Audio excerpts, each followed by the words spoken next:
غامدی صاحب کا مسئلہ شروع ہوتا ہے نا تو وہ سنت کو مانتے ہیں کہ جی سنت تو ہے. اچھا پھر وہ کہتے ہیں سنت اور حدیث میں فرق ہے.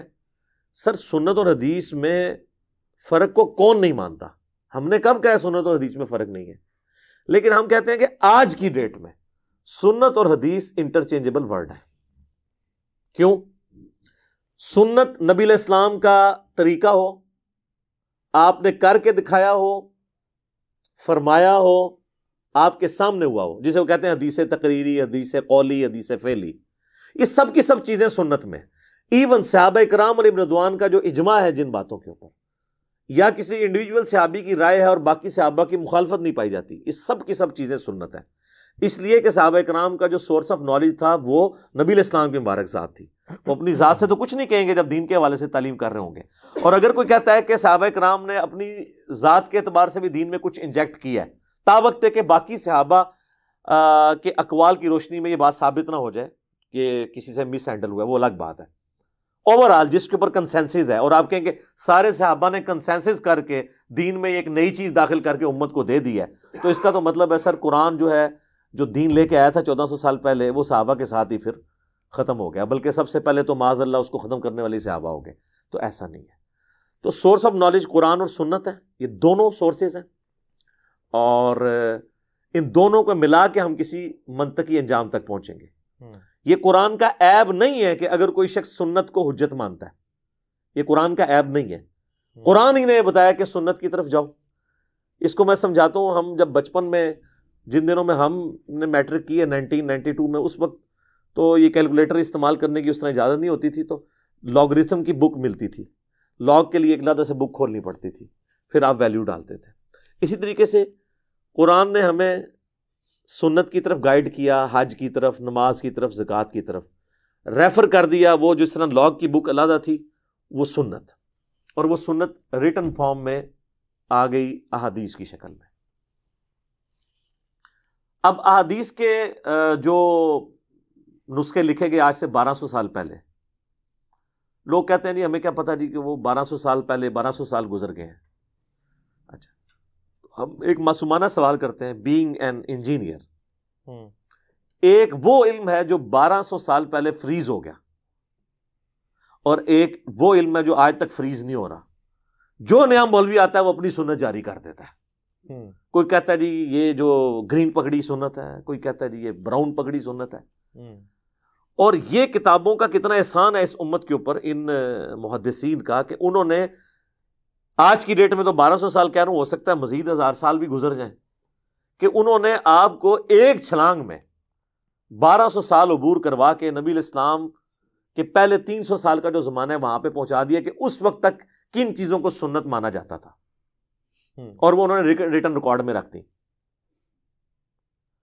اور ایک وہ ہے جو ان 1200 سال میں جتنی تبدیلیاں ہوئی ہیں، ایڈ ہو کے کئی میجورٹی میں وہ لوگ چیزیں فالو کر رہے ہیں، اور وہ میجورٹی کی وجہ سے اتھارٹی بنی ہوئی ہے.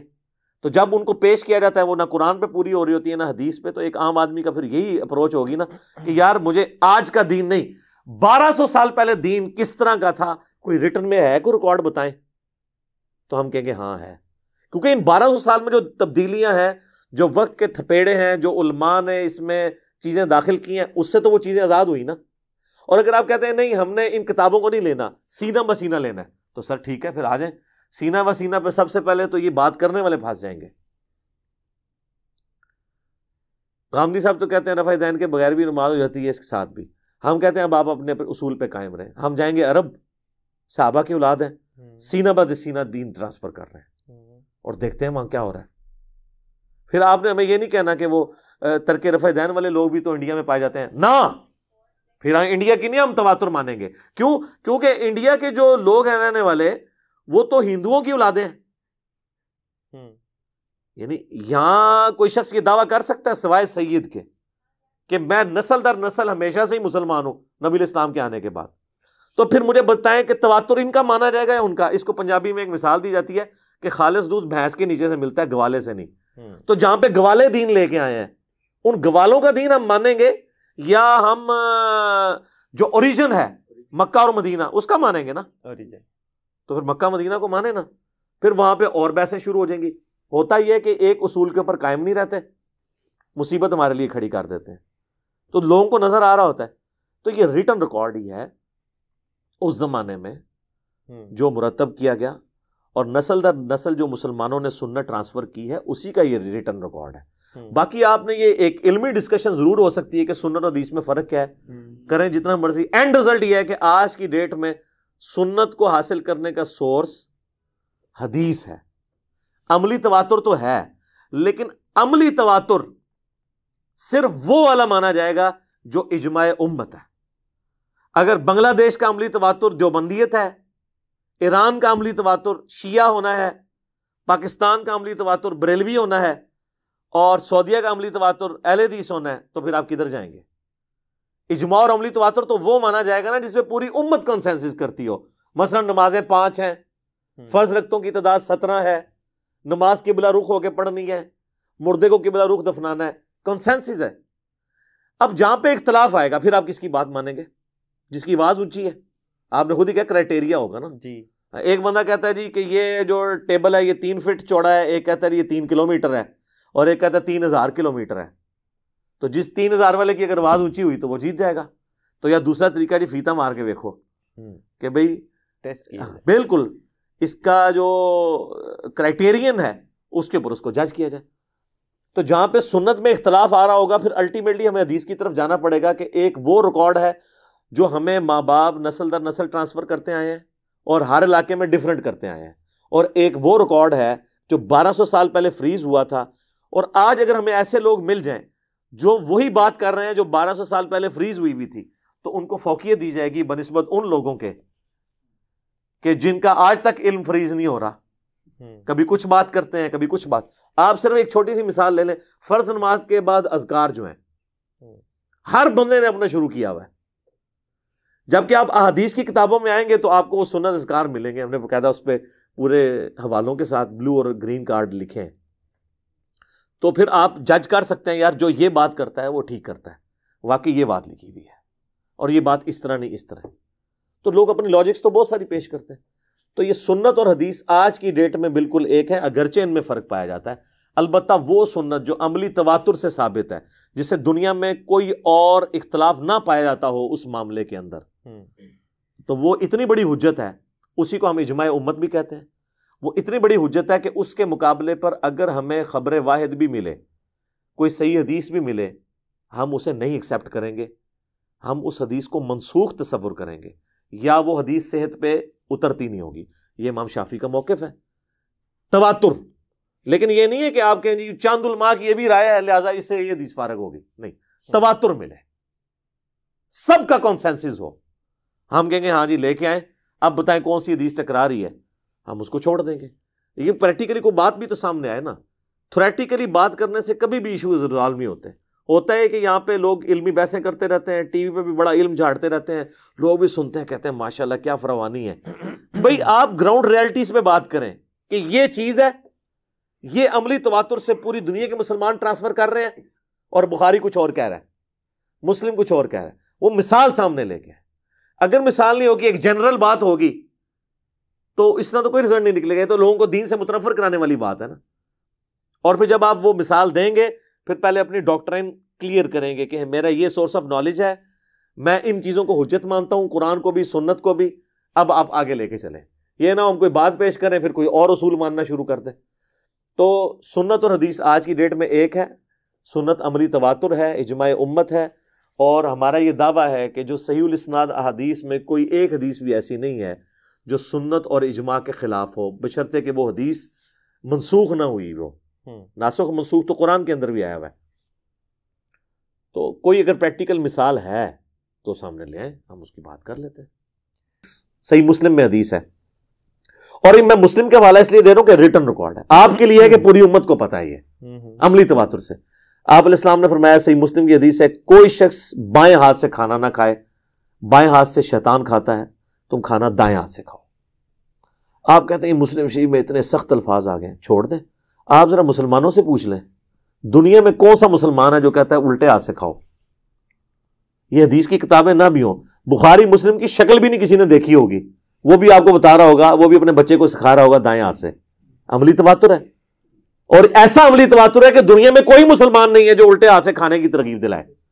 ہمیشہ بچے کو دائیں ہاتھ سے کھانے کی ترغیب دلائی جائے گی. مسلم شریف میں حدیث ہے.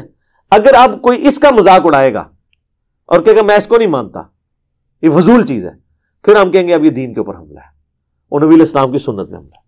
اچھا، اسی طریقے سے نبی علیہ السلام ہر پسندیدہ کام دائیں طرف سے شروع کرتے تھے، لیکن کوئی بائیں طرف سے کرتا ہے سوائے کھانے کے تو آپ نے کوئی اس پہ قدغن نہیں کی. یا ایک اور چیز سنن ابن ماجہ میں ملتی ہے کہ دائیں ہاتھ سے لین دین کرو. شیطان بائیں ہاتھ سے کرتا ہے. وہ لین دین بھی یعنی آپ کسی نے پیسے دینے کو چیز لینی ہے، لیکن اگر کوئی ہے لیفٹی ہے، اس کی بائیں بازو میں طاقت ہی نہیں ہے، تو اس کے اوپر شریعت تو یہ قدغن نہیں لگا رہی ہے. اب آگے آ جائیں. جو بخاری مسلم میں حدیث ہے کہ نبی علیہ السلام اپنے پسندیدہ کاموں کو دائیں طرف سے شروع کرتے تھے. یعنی کرتا پہننا ہے تو پہلے دائیں آستین پھر بائیں آستین، جوتی پہننی ہے تو پہلے دائیں پھر بائیں. تو انہوں نے بھی اس کو اسی طریقے سے تعلیم فرمایا کہ کرتے تھے. بالکل اس طریقے سے تعلیم نہیں فرمایا کہ وہ آپ صلی اللہ علیہ وآلہ وسلم جو ہے نعوذ باللہ من ذالک یہ فرمایا کرتے تھے کہ جو پہلا بایاں جوتا پہنے گا وہ گناہگار ہو جائے گا، اور یہ بایاں جوتا پہلے شیطان پہنتا ہے لہذا تم ہے. یہ تو نہیں ہے. تو یہ اس لیول کی نہیں ہے. باقی آج کل ہماری تبلیغی جماعتوں کی وجہ سے، دعوت اسلامی کی وجہ سے یہ جو چھوٹی چھوٹی چیزوں کے اوپر اتنی نکیر ہوئی ہے، ان کا ذاتی شغف ہے. اور ان کے اوپر غامدی صاحب نے تو بہت بعد میں رد کیا ہے. ان کے اپنے علماء پہلے دن سے ان کو کہہ رہے ہیں کہ جو نبی علیہ السلام کی ذاتی شغف والی چیزیں تھیں ان کو آپ دین بنا کے پیش نہ کرو، بس صرف محبت کے طور پہ ضرور پیش کرو. ٹھیک ہے، جس طرح آپ نے کرتا پہنا ہوا ہے، میں نے بھی کرتا پہنا ہوا ہے، یا میں نے پگڑی پہنی ہوئی ہے، نبی علیہ السلام کا ذاتی ایک شغف تھا، ہم اس کو فالو کرنے کی کوشش کرتے ہیں. لیکن جہاں آپ علیہ السلام نے اس کو ایز اے دین تعلیم فرمایا ہے، جس سنت کو، تو وہ داڑھی ان میں ہی آتی ہے. حدیثیں بخاری مسلم کی داڑھی پہ چھوڑ دیں.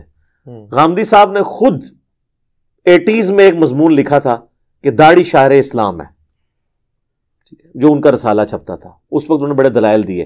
ان میں سے کئی دلائل اب بھی وہ مانتے ہیں. وہ یہ مانتے ہیں کہ تمام نبیوں کی داڑیاں تھیں.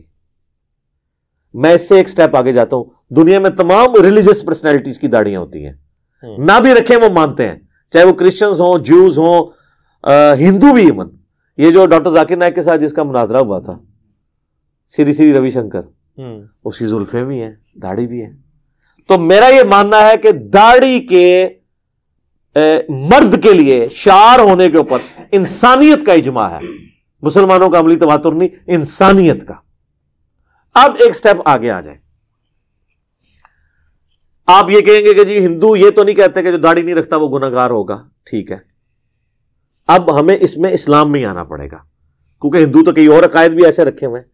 اسلام میں اللہ کے فضل سے امت میں کبھی یہ موقف نہیں رہا کہ مرد داڑھی نہ رکھے تو خیر ہے. رکھنے کی ترغیب دلائی گئی، احادیث میں اسی کے چیپٹرز بنے، اور یہ وہ سنت ہے جو عملی تواتر سے آئی ہے. اور اس کا پریکٹیکل ثبوت یہ ہے کہ دنیا میں کسی مسلمان سے پوچھیں کہ مرد کو داڑھی رکھنی چاہیے یا نہیں، وہ نماز بھی نہ پڑھتا ہو، کلین شیو بھی ہو، وہ کہے گا رکھنی چاہیے. غامدی صاحب کے لیکچرز بار بار سن کے اس کی برین واشنگ ہو جائے، لادہ بات ہے.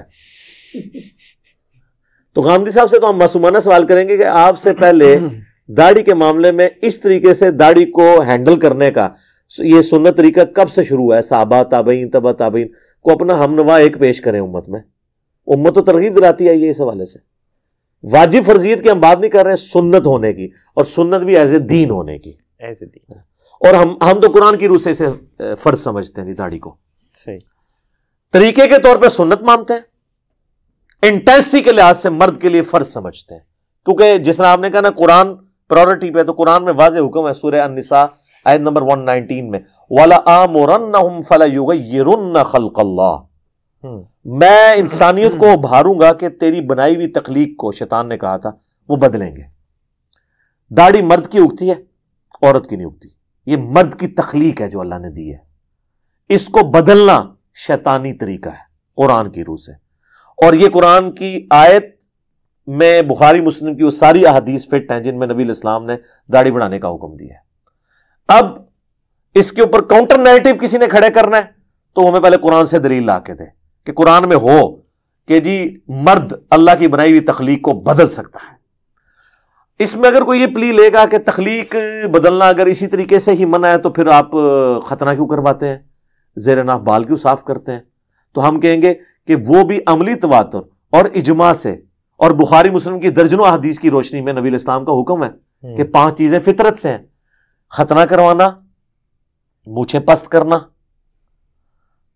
اور اس کے بعد زیر ناف بالوں کو صاف کرنا، بغلوں کے بالوں کو صاف کرنا، اور مسلم شریف میں الفاظ ہے داڑھی بڑھانا بھی. تو یہ چیزیں فطرت ہیں، یہاں پہ یہ فطرت ہے. اور اس کی حکمت ہے، ان بالوں میں پسینہ جمع ہوتا ہے. آپ داڑھی دیکھ لیں، اللہ نے ایسی جگہ اگائی ہے کہ یہاں پسینہ جمع ہو ہی نہیں سکتا، کیونکہ یہ پسینہ اسی کا جمع ہوگا اگر یہ تھوڑی اور گلے کا جوڑ یوں ہوتا ہر وقت. اللہ نے اس کو ایسے علیحدہ رکھا ہے. اور داڑھی تو سر ساری فطرت ہی اللہ نے رکھ دی ہے. یہ دیکھیں نا، یہ جوڑ اپنی اصلی حالت میں یہاں رہتا ہے. ہر بندہ ایسے تو نہیں ہر وقت رہ سکتا، تو پھر یہ بال بھی نہ کاٹنے پڑتے. یہ اللہ نے اس کو علیحدہ کیا کہ اس میں جتنا بھی پسینہ آئے خشک ہو جائے گا. یہاں والا پسینہ خشک نہیں ہوتا، بدبو آتی ہے. اسی طریقے سے زیر ناف بالوں والی جگہ. تو یہ اللہ نے ہر چیز اپنی جگہ پرفیکٹ رکھی ہوئی ہے. ہم داڑھی کو فرض سمجھتے ہیں انٹینسٹی کے طور پہ قرآن کی روح سے، اس لیے کہ داڑھی منڈانا یہ اللہ کی بنائی ہوئی تخلیق کو بگاڑنا ہے، اور یہ عورتوں کی مشابہت ہے. بخاری مسلم میں حدیث ہے کہ ان عورتوں پہ لعنت جو مردوں کی مشابہت کریں، ان مردوں پہ لعنت جو عورتوں کی مشابہت کریں. اب رہ گئے داڑھی کی مقدار کتنی ہو.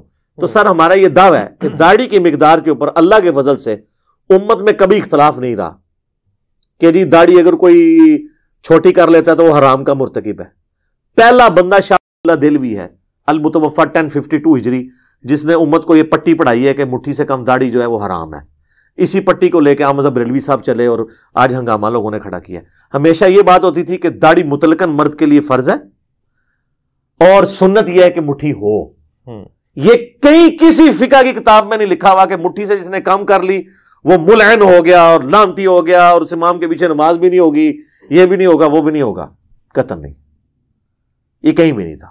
یہ انہوں نے آج کل شروع کیا. اسی ہم تو قائل ہیں، جس طرح آپ کی داڑھی ہے، ان کی داڑھی ہے، ہم نے تو کبھی نہیں کہا کہ یہ داڑھی جو ہے وہ آپ حرام کے مرتکب ہیں. صرف یہ کہیں گے کہ اگر مٹھی ہوتی تو نبی علیہ السلام کے طریقے کے زیادہ قریب ہوتی. ابھی بھی نبی علیہ السلام کے طریقے پر ہی ہے، تھوڑا سا دور ہے. جس طرح کہ پگڑی ہے زیادہ قریب ہے، ٹوپی ہے تھوڑی کم ہے، اور اگر کسی نے رومال رکھا ہوا ہے تو وہ بھی آلموسٹ قریب ہی ہے. تو اس طریقے سے انٹینسٹی کی بات کریں تو ہم اس کی انٹینسٹی کو فرض سمجھتے ہیں. ٹھیک ہو گیا. اچھا علی بھائی، اگر میں آپ کی گفتگو کو کنکلوڈ کرنا چاہوں تو میں یہ عرض کروں کہ غامدی صاحب کے نزدیک جو دین ابراہیمی ہے، وہاں سے جو عملی تواتر چلا آ رہا ہے، جن اعمال کا، جن طریقوں کا، نبی کریم صلی اللہ علیہ وآلہ وسلم نے ان میں کچھ تجدید یا تصحیح کر کے اس کو جاری کر دیا. اس کو ہم سنت کہتے ہیں. ٹھیک ہے. لیکن آپ یہ کہہ رہے ہیں کہ اس میں جو نئی چیزیں شامل ہوئی ہیں، جو حدیث کے تھرو شامل ہوئی ہیں، یا جس کو ان صحاح ستہ میں شامل کیا گیا یا جو اور کتب میں شامل ہیں، وہ ان کو بھی آپ سنت قرار دے رہے ہیں. ہم تو کوئی نئی چیز نہیں مانتے کہ کسی محدث نے کوئی نئی چیز داخل کی ہے. جو کچھ سیکھا ہے وہ نبی علیہ السلام سے ہی سیکھا ہے. دین ابراہیمی میں کہیں پر بھی یہ داڑھی یا اس قسم کے دین ابراہیمی کو جو آپ کنکلوڈ کر رہے ہیں وہ کون سی ٹیکسٹ بک ہے جس سے آپ نے کاؤنٹر ویریفائی کیا ہے تو یہ داڑھی والی حدیثیں اس کے خلاف نکل آئی ہیں؟ وہ بک کدھر ہے ابراہیم علیہ السلام کی؟ کہیں نہیں. وہ عملی تواتر. تو عملی تواتر میں نے پہلے کلیئر کیا ہے نا کہ دنیا کا کون سا مسلمان ہے جو کہتا ہے داڑھی نہیں رکھنی چاہیے؟ احسن عمل ہے سر. نہیں، احسن عمل نہیں، یہ بحثیں آج کی ہیں. آپ ابھی چلے جائیں لوگوں سے پوچھیں کہ کیا مسلمان مرد کو داڑھی رکھنی چاہیے، منڈانی چاہیے؟ اور وہ جو داڑھی موڑ بھی رہا گا اس سے پوچھیں کہ کیا تمہارا موقف ہے کہ تم غلط کر رہے ہو، یہ گناہ ہے؟ واللہ وہ کہے گا گناہ ہے. یہ بالکل جھوٹ بول رہے ہیں جو بھی بول رہا ہے. دنیا کا کوئی مسلمان اٹھا کے دیکھ لیں، وہ کہے گا گناہ ہے. اپنی نہیں رکھی ہوئی ہوگی. سر داڑھی اتنی بڑی سنت ہے اور اس کی اتنی طاقت ہے کہ داڑھی منڈا بھی کہتا ہے یار مجھ سے غلط ہو رہا ہے.